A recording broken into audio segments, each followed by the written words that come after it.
Bismillah. Innal hamdalillah nahmaduhu wa nasta'inuhu wa nastaghfiruh wa na'udzu billahi min shururi anfusina wa min sayyiati a'malina. Man yahdihillah fala mudilla lahu wa man yudlil fala hadiya lahu. Asyhadu an la ilaha illallah wahdahu la syarika lahu wa asyhadu anna Muhammadan 'abduhu wa rasuluh alladzi la nabiyya wa la rasula ba'dah.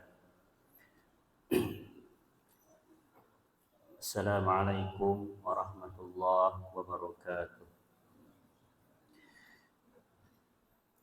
Ikhwani wa akhwati, a'azzani Allah wa iyyakum.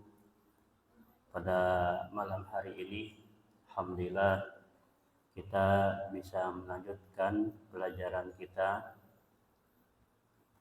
yang mana pada pertemuan sebelumnya kita telah membahas bab atau adab meminta izin.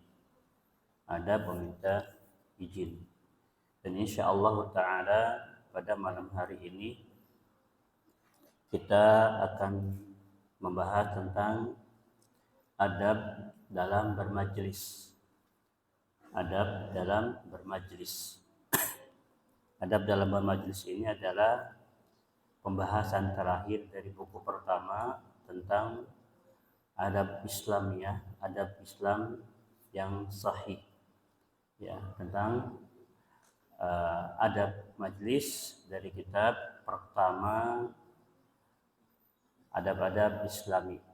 Dan insyaallah pertemuan selanjutnya kita akan masuk ke buku kedua, ya, jilid kedua dari adab-adab Islami. Adabul majlisi, yaitu adab-adab yang berkaitan dengan majlis. Ya, majlis di sini adalah kita dalam satu halaqah, dalam satu lingkaran majlis ilmu, atau kita dalam satu duduk bersama teman-teman, ya, rekan-rekan untuk bermajlis kita, ya, berkumpul untuk duduk itu bermajlis. Nah, pada malam hari ini kita akan membahas adab-adab terkait bermajlis. Yang pertama yaitu mengucapkan salam sebelum duduk. Yang pertama adalah mengucapkan salam sebelum duduk. Imam Tirmidzi meriwayatkan dan juga beliau menghasankan dari Abu Hurairah radhiyallahu anhu anna Rasulullah sallallahu alaihi wasallam qala, bahwa Rasulullah sallallahu alaihi wasallam bersabda, "Idzan taha ahadukum ila majlisin falyusallim." Ya, di sini Rasulullah sallallahu alaihi wasallam, kata Abu Hurairah, ia berkata bahwa ketika kita, salah seorang dari kita, sampai pada satu majlis, nah ini kata perintah, ya, fal yusallim, maka hendaknya dia mengucapkan salam. Itu kalimat yang pertama harus diucapkan seorang muslim, ya, ketika apa? Dia datang ke satu majlis. Fal yusallim, kata Nabi sallallahu alaihi wasallam, maka hendaknya dia mengucapkan salam. Fa in badalahu ayat lisa fal yajlis. Nah, kalau dia hendak duduk maka duduklah. Ya, jadi di sini pilihan dia mau duduk atau ya enggak. Fa in badalahu ayat lisa fal yajlis. Kalau dia hendak mau duduk ya silakan duduk. Tsumma idza qama, tapi misalkan dia duduk, setelah duduk majlisnya selesai, ya, dan dia hendak pergi, ya, dari majlis tersebut, fal yusallim. Nah, dia juga harus apa? Mengucapkan salam ke majlis tersebut, ya, ke perkumpulan tersebut. Falaisa fil ula bi ahaqqa minal akhirah. Nah, salam yang pertama tadi itu dengan salam yang terakhir, salam pertama ketika ia datang, salam terakhir ketika ia pergi, itu tidak ada perbedaan keutamaan, ya. Keutamaannya tetap sama, ya. Keutamaan dari mengucapkan salam kepada sesama muslim.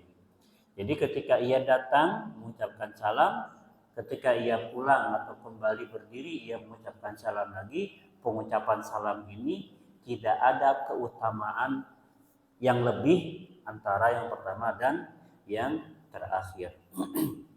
Nah, dari hadis ini kita belajar bahwa pengucapan salam kepada orang yang sedang duduk lebih dahulu dari kita itu dianjurkan. Ya. Dan pengucapan salam ini, pemberian salam ini dari kita kepada mereka yang tengah duduk, yaitu akan membentuk rasa cinta dan kedekatan antara kita dengan mereka yang tengah duduk. Yang kedua, yaitu duduk sampai majelis itu selesai. Nah, di antara adab yang kedua adalah duduk sampai majelis itu selesai.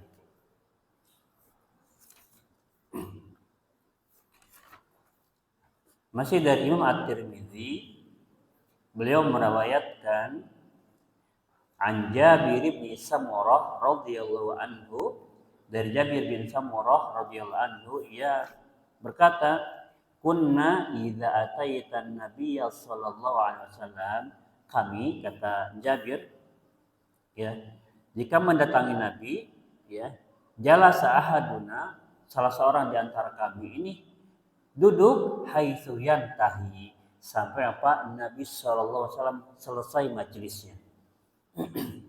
Nah, di sini adalah majelis ilmu, ya, majelis zikir Nabi sallallahu alaihi wasallam. Jadi para sahabat, dijelaskan di sini oleh Jabir, ketika para sahabat itu datang kepada majelis Nabi Shallallahu Alaihi Wasallam, ya, di antara kita ini duduk sampai majelis Nabi itu selesai, sampai penjelasan Nabi itu selesai. Ya. Jadi majelis belum selesai, para sahabat belum beranjak pergi dari majelis.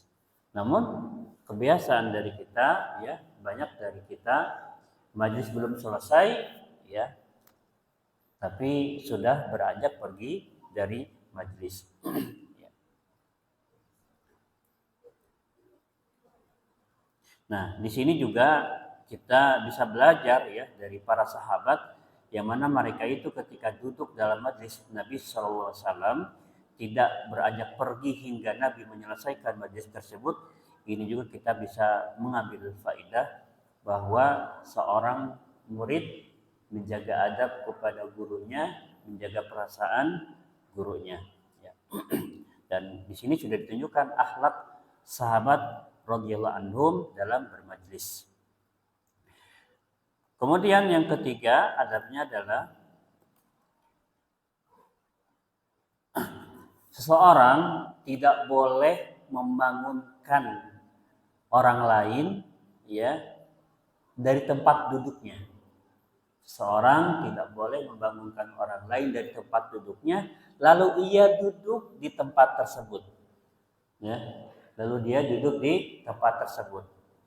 Adab yang ketiga, ya, tidak boleh membangunkan orang yang duduk, lalu ia duduk di tempat orang tersebut duduk, ya. Di dalam Bukhari dan Muslim dari Abdullah bin Umar radhiyallahu anhu qala, Abdullah bin Umar radhiyallahu anhu ia berkata, nahan Nabiyyu sallallahu alaihi wasallam ayyuqimar rajul akhahu. Nabi sallallahu alaihi wasallam melarang seorang, ya, membangunkan saudaranya. Di sini saudara semuslim, ya, saudara seiman. Nabi Shallallahu Alaihi Wasallam melarang seseorang yang membangunkan saudaranya, bukan membangunkan dari tidur, ya, dari tempat duduknya, min maq'adihi, dari tempat duduknya, wa yajlisa fihi, dan ia duduk di situ. Ya, dan dia duduk di situ.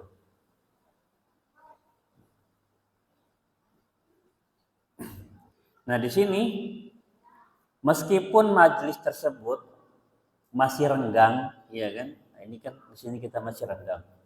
Kemudian kita minta tolong geser. Ini tidak boleh, ya. Nanti bagaimana caranya ada untuk bisa menggeser orang yang kita ingin kita duduk di situ ketika ada hajat. Nah, tanpa ada uzur, tanpa ada hajat kita duduk di situ, kita tidak boleh. Ya, tidak boleh. Meskipun kita punya kewenangan, ya, punya kewenangan, punya jabatan, kita tidak boleh menyuruh orang pergi berdiri dari tempat duduknya, ya, tanpa ada uzur sama sekali, tanpa ada hajat sama sekali. Ini Nabi SAW sudah melarang kita, ya, untuk membangunkan saudara kita, ya, teman kita, siapapun itu, ketika dalam satu majelis agar ia berpindah duduk dari tempat duduk dan kita duduk di tempat tersebut. Nah, di sini juga kita benar-benar, ya, melihat bagaimana agama kita menghormati orang lain, ya, menghormati orang lain dari sisi duduk. Ya.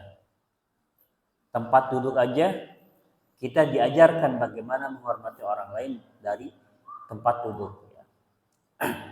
Apalagi hal-hal yang lebih besar dari sekedar kita bermajlis, ya, dari sekedar kita duduk. Adab yang keempat,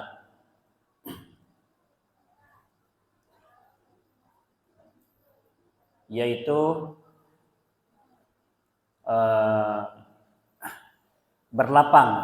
berlapang-lapang untuk orang yang datang. Ya.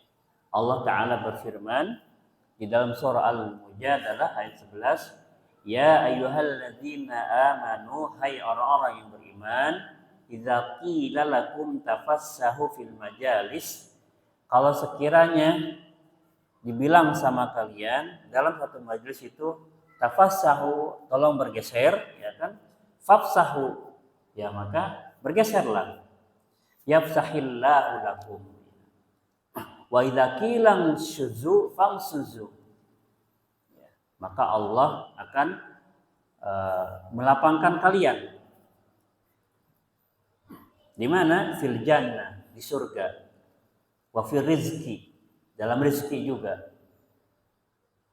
Jadi dalam satu majelis kalau kita didatangi oleh seseorang, ya, kemudian dia meminta kita untuk sedikit bergeser, ya, maka bergeserlah. Nah, di sini ada adabnya, kan? Tadi pada adab yang ketiga, kita tidak boleh menyuruh orang bergeser atau dia berpindah tempat atau berdiri dari tempat duduknya kita duduk di situ. Nah, di yang keempat ini juga diajarkan, idza qila lakum tafassahu. Kalau ada seseorang yang minta kepada kita untuk minta bergeser dalam satu majlis, fafsahu, maka bergeserlah. Lalu apa kira-kira imbalan yang akan didapatkan oleh kita? Allah sebutkan, yafsahillahu lakum, Allah akan melapangkan kalian. Di mana? Di surganya Allah. Kuburan juga akan dilapangkan, rezeki juga dilapangkan.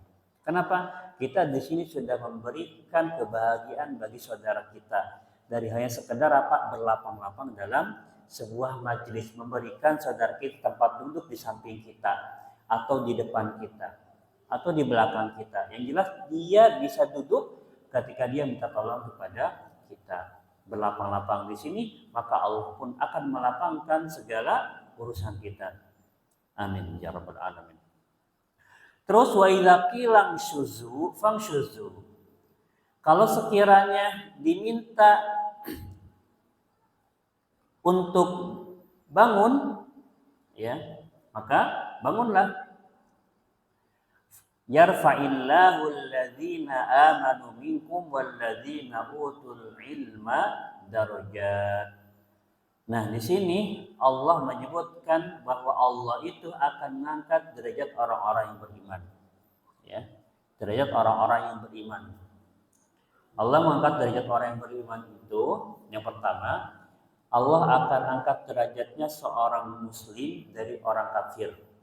Ya, Allah akan angkat derajatnya dari seorang mukmin dari orang kafir. Itu yang pertama. Yang kedua, mukmin dengan mukmin lainnya. Ya. Mukmin dengan mukmin lainnya. Perbedaannya apa? Walladzina utul ilma. Jadi mukmin yang berilmu dia akan lebih tinggi derajatnya daripada mukmin yang tidak berilmu atau keilmuannya sedikit, ya, dia derajatnya lebih rendah dari seorang mukmin yang dia memiliki keluasan ilmu agama. Bukan sekedar ilmu agama saja, dia mukmin. Kemudian dia memiliki ilmu dunia. Ilmu dunianya ini juga dia gunakan untuk di jalan Allah Subhanahu wa taala. Kita akan melihat si mukmin tersebut tentunya memiliki derajat yang tinggi di mata manusia. Makanya di sini disebutkan yarfa'illahu alladzina amanu minkum, Allah itu akan mengangkat derajat orang-orang yang beriman di antara kalian.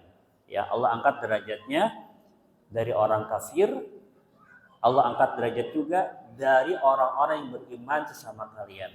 Namun yang membedakan adalah dia berilmu, dia beramal. Ya, dia berilmu dan dia beramal. Itu akan membedakan derajat mukmin satu dengan mukmin yang lainnya. Wallahu bima ta'maluna khabir. Dan Allah Maha mengetahui ya apa yang kalian lakukan. Dari ayat ini ya, kita belajar mendapatkan faidah hendaknya kita berlapang-lapang ya kepada orang yang memang baru datang ya ke suatu majelis. Dan di ayat ini juga kita mempelajari keutamaan seorang yang berilmu, itu seorang ulama dan penuntut ilmu dari yang biasa-biasa saja. Adab yang kelima, la yajlis, ya, jadi tidak boleh duduk di antara dua orang kecuali atas izin keduanya. Tidak boleh duduk di antara dua orang kecuali atas izin keduanya. Imam At-Tirmidzi meriwayatkan dan juga beliau menghasankan hadis ini dari Abdullah bin Amr radhiyallahu anhuma anna Rasulullah sallallahu alaihi wasallam qala, bahwa Rasulullah sallallahu alaihi wasallam bersabda, la yahillu lirrajuli, enggak boleh ya bagi seorang ayyufarriqa bainasnain, untuk memisahkan antara dua orang ya yang sedang duduk illa biidznihima, kecuali atas izin keduanya. Ya. Di adab yang keempat tadi sudah dijelaskan ya, idza qilakum tafassahu, ada orang yang minta untuk dilapangkan duduknya ya, dia mau duduk di situ. Nah, sekarang di adab kelima juga sama terkait masalah izin. Ya, izin. Seperti ini ya, berdua duduk. Datang seseorang pengen duduk tengah-tengah, itu harus izin, nggak boleh langsung duduk geser. Jadi harus mendapatkan izin dulu. Ya, harus mendapatkan izin terlebih dahulu. Jadi kita tidak boleh memisahkan dua orang yang tengah duduk agar kita bisa duduk di tengah-tengah tersebut ya, tanpa ada izin keduanya. Itu tidak boleh. Kemudian yang keenam, tidak duduk di tengah-tengah halaqah, ya. Tidak duduk di tengah-tengah halaqah atau tengah-tengah majelis. Imam At-Tirmidzi meriwayatkan dari Abi Mijlaz anna rajulan qa'ada wasata halqatin. bahwa seseorang dia duduk di tengah-tengah hilqah, ya, halqah, tengah-tengah majlis, ya, tengah-tengah majlis. Faqala Hudzaifah radhiyallahu anhu, kemudian Hudzaifah radhiyallahu anhu berkata, mal'unun ala lisani Muhammad, terlaknat atas lisan Muhammad sallallahu alaihi wasallam. Au la'anallahu ala lisani Muhammad, atau semoga Allah melaknat atas lisan Nabi Muhammad sallallahu alaihi wasallam, man qa'ada wasatul halqati, siapa orang yang duduk di tengah majlis. Maksudnya gimana? Maksudnya adalah kita di sini terlarang ya, dalam satu majlis seperti ini. Majlisnya penuh, banyak orang. Lalu tiba-tiba kita datang, ya kan? Dan kita melewati pundak-pundak orang yang sudah ada di majlis tersebut, ya kan? Namun perjalanan kita dari belakang ke depan itu menuju ke majlis tengah tersebut itu mengganggu orang lain. Ya, jadi poinnya di sini gangguan itu terjadi ketika apa? Kita masuk ke tengah halaqah, ke tengah majlis. Itu ya. Gangguan itu terjadi. Kenapa? Karena ketika dia datang, ya kan, itu bisa menghalangi pandangan orang yang ada di belakang ke depan. Ya. Dia sudah mendapatkan posisi yang tepat, ya, untuk duduk, melihat pematerinya, melihat syekhnya, melihat ustadznya. Tapi tiba-tiba dia datang dan itu bisa mengganggu orang yang di belakangnya. Yang tadinya nampak jelas guru yang di depan, tapi dengan kehadiran kita tadi ke tengah halaqah, ke depan dia, menghalangi pemandangan dia. Ya. Nah, inilah yang tercela. Ya. Jadi bukan tidak boleh datang ke majelis kemudian duduk di tengah, bukan. Bukan tidak boleh. Tapi justru di sini yang dikhawatirkan terjadi adalah terganggunya orang-orang yang telah duduk pertama kali, ya, datang ke majelis ilmu, dan kita melewati pundak-pundak mereka, ya kan, padahal sudah sempit, melihat satu space dikit, ya kan, kita duduk di situ. Nah, ini kita harus hindari, ya. Bagaimana caranya biar kita bisa duduk dengan jelas melihat pemateri? Ya datang lebih awal, ya, datang lebih awal agar bisa mendapatkan tempat duduk di depan, di tengah, atau di samping. Ya.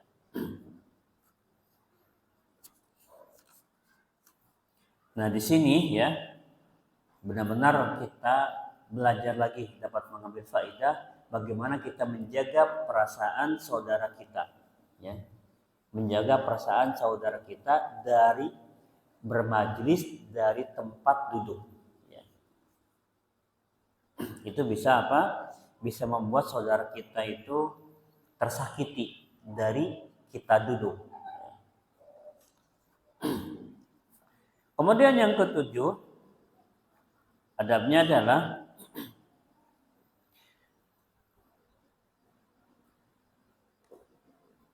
kalau ada seseorang yang dia sudah duduk di tempat tersebut, kemudian dia berdiri dan keluar, ya, dia berdiri dan keluar, kemudian kembali lagi, si orang tersebut punya hak akan tempat duduknya tersebut. Ya. Kalau anak-anak sekarang biasa bilang, ini tempat anak dulu, ya, itu kan biasa rebutan kalau anak-anak. Gitu. Anak udah duluan, adik kakak, anak udah duluan di sini, itu kan. Itu memang haknya. Jadi seseorang yang dia itu sudah duduk di situ, kemudian dia berdiri dan kembali lagi, tempat duduk tadi sudah ditempatin oleh kita, maka kita hendaknya berdiri pindah tempat. Kenapa? Orang yang tadi duduk pertama dia lebih berhak akan tempat duduknya. Imam Muslim meriwayatkan dari Abu Hurairah radhiyallahu anhu, anna Rasulullah sallallahu alaihi wasallam qala, bahwa Rasulullah sallallahu alaihi wasallam bersabda, "Idza qama ahadukum min majlisihi", kalau sekiranya salah seorang kalian itu berdiri dari tempat duduknya, tsumma raja'a, kemudian dia kembali ke tempat duduk tadi, ilaihi fahuwa ahaqqu bihi, dia lebih berhak akan tempat duduk tersebut. Jadi boleh ya, sudah didudukin sama orang lain, mohon maaf saya tadi di sini. Ya, itu hak kita. Boleh di situ kalau memang tadi kita duduk di situ. Tapi kalau antum mau cari tempat yang lain ya tidak ada masalahnya. Berarti antum berlapang dada kepada orang yang sudah menempati tempat duduk antum.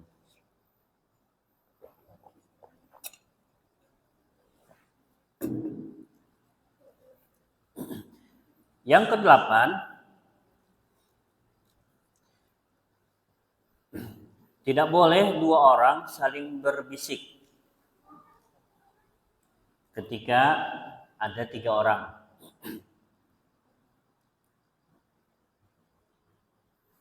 Dalam Sahihain Bukhari dan Muslim dari Abdullah radhiyallahu anhu, qala Rasulullah sallallahu alaihi wasallam, idza kuntum salasa, kalau kalian itu sedang bertiga, ya, fala yatanajanasnan, jangan sampai dua orang itu berbisik-bisik, ngobrol fokus, ya, dunal akhor, tanpa yang ketiga, hatta takhtalitu bin nas, ya, sebelum berbaur dengan orang-orang, min ajli ayyuh zinahu, karena perbuatan tadi, ya, dua orang dia fokus bicara, yang satunya tidak diajak bicara, dicuekin, itu bisa membuatnya sedih, ya, bisa membuatnya sedih. Karena apa? Ketika berbisik-bisik, ya, berbisik-bisik, itu bisa jadi orang yang ketiga tadi merasa, ya, dia akan baper, bisa jadi mereka berdua sedang membicarakan saya. Nah, lagi-lagi di sini kita berbicara tentang perasaan orang lain, bagaimana menjaga perasaan saudara semuslim. Ya. Ketika kita bertiga, kita terlarang untuk berbisik-bisik, ya, tanpa ada yang ketiga. Kecuali dengan bertiga tadi kita sudah menjelaskan, mohon maaf ya, ada obrolan serius ini. Itu lain hal, ya kan? Nah, sehingga apa? Dia tahu bahwa yang dibicarakan itu bukan dia. Tapi yang afdol, ya, kita jangan sampai walaupun bertiga, jangan berdua dulu itu, ya.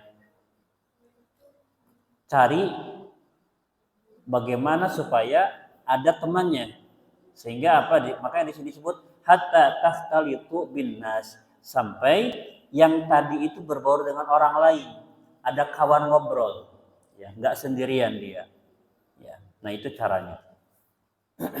Dari hadis ini kita bisa mengambil pelajaran tidak boleh dua orang berbicara khusus, ya, berbisik-bisik tanpa orang yang ketiga. Dan ini bukan hanya ketika duduk biasa aja, mau safar atau sedang hal-hal biasa, sama saja. Intinya ketika bertiga kita tidak boleh nyuekin satu orang teman kita tadi. Tapi berdua dan ngobrolnya jelas itu tidak apa-apa, ya. Walaupun bertiga, ya, walaupun ngobrol berdua tadi tapi ngobrolnya jelas. Nah, di sini dia yang tidak boleh berbisik-bisik, ya. Yang dilarang adalah berbisik-bisik. Karena kalau berbisik-bisik berarti pembicaraan tersebut tidak didengar oleh orang yang ketiga, ya. Tidak didengar oleh orang yang ketiga. Tapi kalau terdengar berarti kan sudah tidak ada rahasia lagi. Ya, sudah tidak ada rahasia lagi. Dia akan tahu yang sedang dibicarakan itu apa. Nah, kalau berbisik-bisik tadi, dia tidak tahu apa yang dibicarakan, apakah terkait dirinya, ya kan, ataukah bukan. Nah, sehingga yang dilarang di sini adalah selain tidak boleh berdua tadi, itu poinnya adalah jangan sampai berbisik-bisik. Kemudian yang ke-9, tidak boleh duduk seperti duduknya orang Yahudi. Tidak boleh duduk seperti duduknya orang Yahudi. Abu Daud meriwayatkan dengan sanad yang sahih dari Syarid bin Suwaid radhiyallahu anhu qala marra bi Rasulullah sallallahu alaihi wasallam. Ia berkata, Rasulullah ini lewat, ya, melewati aku. Wa ana jalisun hakadha, dan aku duduk seperti ini. Wa qad wada'tu yadiyal yusra khalfa dhahri. Aku letakkan tangan kiriku ini di belakang punggungku, jadi ke belakang. Wattaka'tu ala al-yati yadi, dan aku bersandar pada telapak tanganku, ya. Jadi bersandar ke belakang, tangan kiri saja, ya. Tangan kiri saja di belakang pantat. Faqala, kemudian karena Nabi tadi melewati Syarid bin Suwaid, ya, melihat kondisi duduknya itu tangan kiri saja, bersandar dengan tangan kiri saja. Kemudian Nabi bertanya, "Ataqudu qi'datal maghdubi alaihim?" Apakah kamu duduk seperti duduknya orang Yahudi? Nah, Nabi bertanya, tapi maksudnya adalah larangan. Ataqudu qi'datal maghdubi alaihim? Apakah kamu duduk seperti duduknya orang Yahudi? Kata Nabi SAW kepada Syarid bin Suwaid. Nah, di sini juga para ulama menyebutkan bahwa duduk dengan tangan kiri ini, ya, memang ada dua pendapat, ada yang ke makruh, ada yang ke haram, ya, ada yang ke makruh, ada yang ke haram. Tapi kata ulama, entah di situ makruh atau haram, ya kan, hendaknya kita mengikuti hadis Nabi Shallallahu Alaihi Wasallam, sami'na wa ata'na, ya. Sampai-sampai dari sisi tata cara duduk saja kita tidak boleh mengikuti tata cara duduknya orang-orang Yahudi. Ya. Makanya kemudian para ulama menyebutkan falyahdzaril ladzina yukhalifuna an amri, maka hendaknya takut, ya, orang-orang yang menyelisihi perintah Allah dan Rasulnya, antusibahum fitnah au yusibahum adzabun alim. Jadi hendaknya takut orang-orang yang menyelisihi perintah Allah, perintah Nabi-Nya, mereka tertimpa apa? Suatu fitnah, dan juga atau mereka tertimpa azab. Ya. Jadi kita jangan berpikir ini hukumnya makruhkah, hukumnya haramkah, tapi kita tinggalkan tata cara duduk orang Yahudi. Yang ke-10, ketika bermajlis, kemudian ingin memberikan minuman, hendaknya memberikan minuman dari sisi kanan, ya, dari sisi kanan. Dari Imam Bukhari dan Muslim meriwayatkan dari Anas bin Malik radhiyallahu anhu, annaha hulibat li Rasulillah sallallahu alaihi wasallam syatun dakhilun. Nah, Nabi itu dihidangkan perasan susu, ya, wahya fi dari Anas. Nah, pada saat itu dari perasan susu di rumah Anas.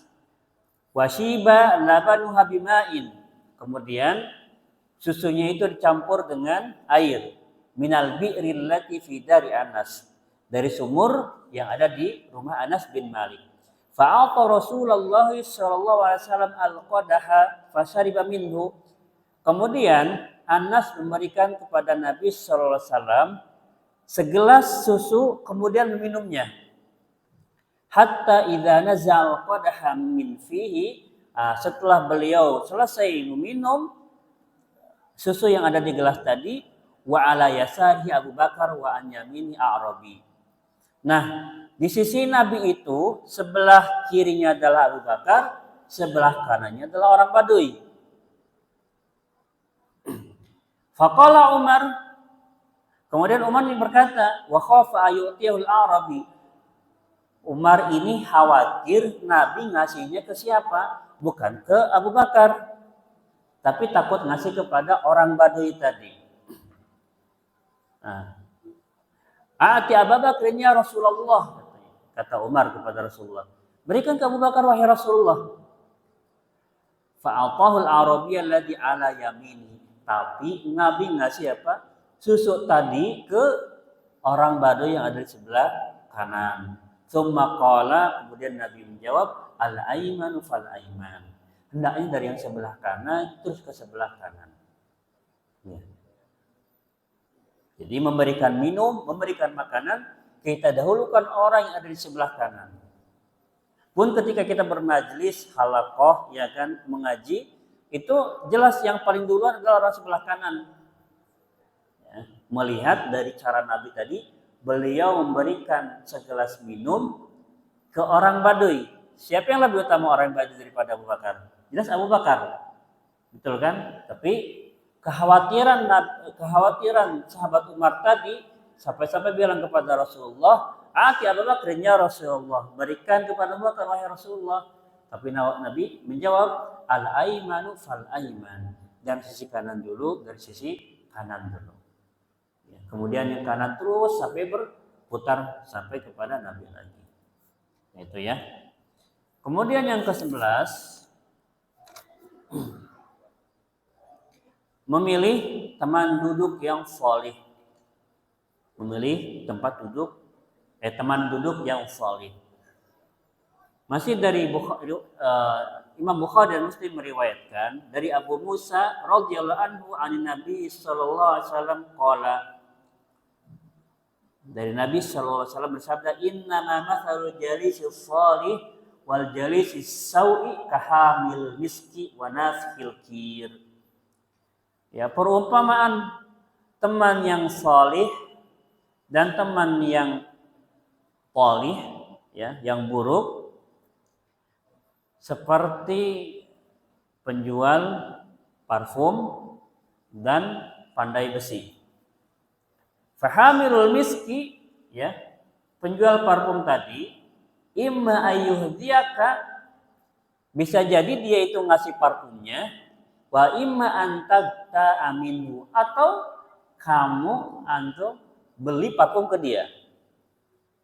Wa imma antajida minhu rihan thayyibah, atau antum dapat wangi gratis dari si penjual parfum tadi. Nah, ada 3 ya. Bisa jadi dapat gratis, dia ngasih, ya kan? Bisa jadi kamu yang beli, dan bisa jadi dapat wanginya, ya kan? Gara-gara coba-coba. Kalau tadi ngasih full, yang kedua kita yang beli, yang ketiga itu karena sering bermain dapat wanginya. Wanafikhul kiri, dan pandai besi, imma ayyuhriqa thiyabaka, bisa jadi si pandai besi tadi itu membuat pakaian kamu itu terbakar, wa imma antajida rihan khabithah, atau bisa jadi kamu mendapatkan bau yang gak enak dari berteman dengan si pandai besi. Kalau kita datang ke tukang las, ya kan, pasti pulang-pulang dari situ udah bau api bekas lasan ke baju kita. Nah itu. Tapi kalau kita berteman dengan orang yang sholih, orang yang baik, itu kita pasti akan mendapatkan kebaikan. Ya. Makanya ada pepatah, as-shahib sahib. Ya. Teman itu akan menarik. Ya, teman itu akan menarik. As-shahib sahib. Teman itu pasti akan menarik. Jadi lingkup kita ini berteman dengan siapa? Ya. Kalau kita dengan orang yang sholih, akan terbawa kesolihan kita.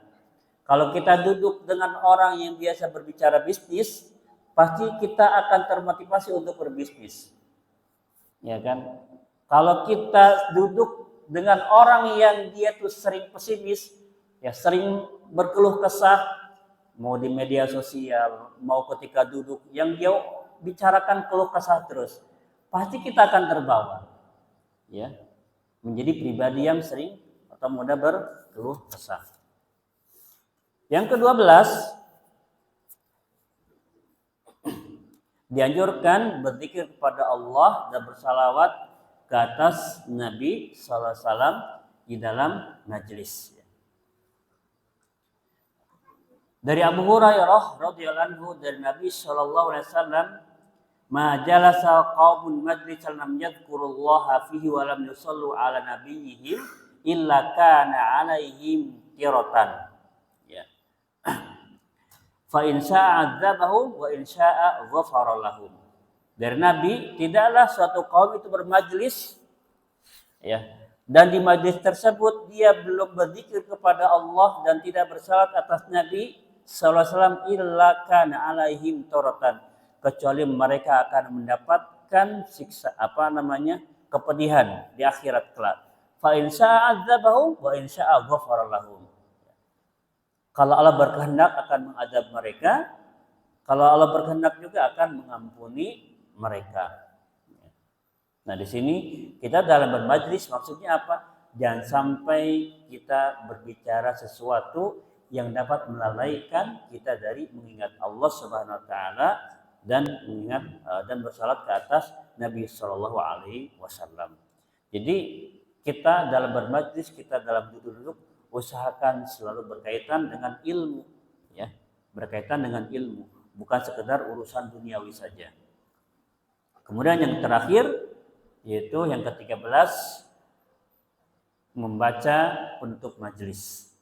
Imam At-Tirmidzi meriwayatkan dari Abu Hurairah radhiyallahu anhu qala Rasulullah sallallahu alaihi wasallam man jalasa fi majlisin faqathara fi lagatuhu faqala qabla an yaquma min majlisi dzalika subhanakallahumma wa bihamdika asyhadu an la ilaha illa anta astaghfiruka wa atubu ilaik illa ghufir lahu ma kana fi majlisihi dzalika. Ya. Nah, dari hadis ini dari Abu Hurairah, siapa yang dia membaca dalam penutup majlis, ya, majlis itu selesai kemudian membaca subhanaka Allahumma wa bihamdika asyhadu an la ilaha illa anta astaghfiruka wa atubu ilaik illa ghufir lahu ma kana fi majlisihi dzalika. Ya, melainkan apa? Allah akan ampuni ia apa yang terjadi di majlis tersebut, ya. Kalau ada dosanya, ya kan ada maksiatnya, itu akan Allah ampuni, ya. Dengan sebab apa? Doa penutup majlis. Nah, ini alhamdulillah kita selesai majlis adab Islami dari buku yang pertama, dan insyaallah taala kita akan lanjutkan pekan kedua nanti. Adab-adab Islami dari buku yang kedua. Semuanya ada 2 buku. Ya, alhamdulillah kita telah menyelesaikan. Kita tutup majlis kita. Subhanaka Allahumma bihamdika asyhadu an la ilaha illa anta astaghfiruka wa atubu ilaik. Assalamualaikum warahmatullahi wabarakatuh.